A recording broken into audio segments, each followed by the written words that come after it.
So we're really excited to be at the Oaks Reptile Expo for the first time at the Greater Philadelphia Expo Center. I just made that up. I think that's what it's called. I did not know that we were near Philadelphia, but apparently we are. Really excited to be at the show. It's the first time that we've ever been at a show in Pennsylvania that's not Hamburg. And if you know me at all or ever tuned into the podcast or anything like that, you know that Hamburg really means a lot to me. It has a very special place in my heart. So the fact that Expo is gone is has been a tough pill to swallow.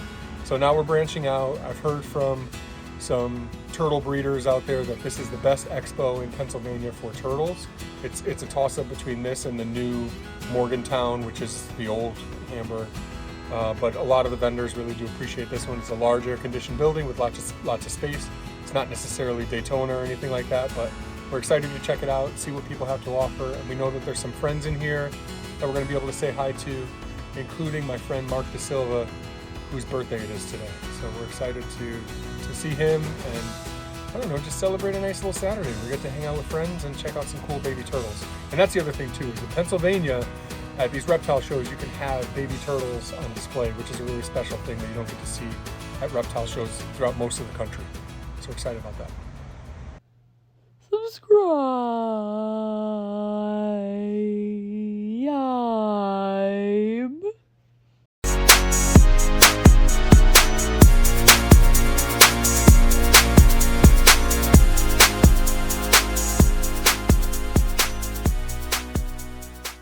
There's a lot of turtles here, a good amount of turtles. Like I said, Pennsylvania shows are really good for turtles. And one thing I wanted to show here, my friend George at Turtle Farm, as you can see here on the sign, is a really good supplier of Diamondback terrapins, which is a species that is, available quite a bit in Pennsylvania, which is cool. A fan favorite species in terms of herpetoculture and keeping in captivity. He also has a great selection of other turtles, probably the healthiest turtles that you're going to see, young turtles at reptile shows. And my favorite thing about his setup is these photos right here. And I can remember the first time, it was several years ago, the first time that I saw his whole setup with these photos, and I knew exactly what book they were from. There's a book that was translated, if I'm not mistaken, from German, 1987, I think is the year, called Turtles in the Terrarium. And these photos are from that book. And the reason I know that is because that's the first turtle book that I ever bought with my own money. And I read that thing until it was like falling apart.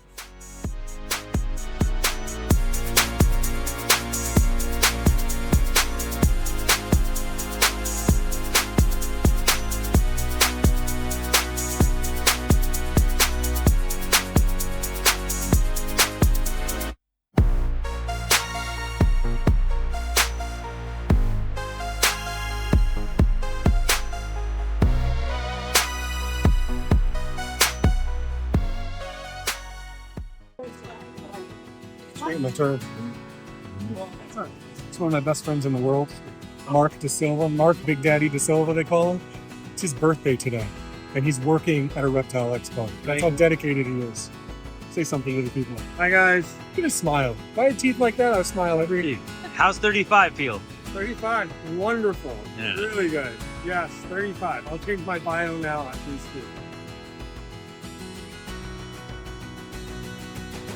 This is definitely one of the coolest turtles we saw today.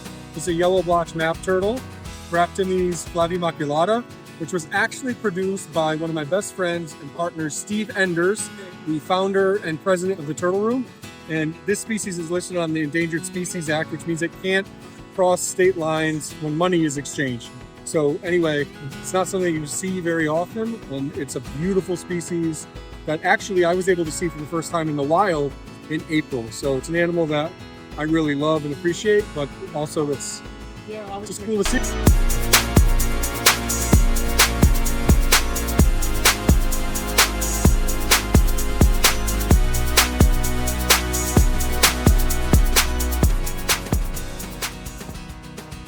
This is a Vietnamese pond turtle, Moremys anamensis. This species is extinct, functionally extinct in the wild. Now, with this species, there actually has been some reintroductions in the wild, which is really exciting and hopeful for the future, but it is a species that is pretty much gone.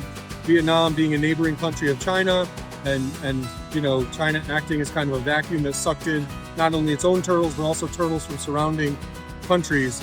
This, unfortunately, is a species that succumbed to that. And it's a great turtle in captivity. They're cold hardy, not super duper cold hardy, but they can live outside year round in Connecticut.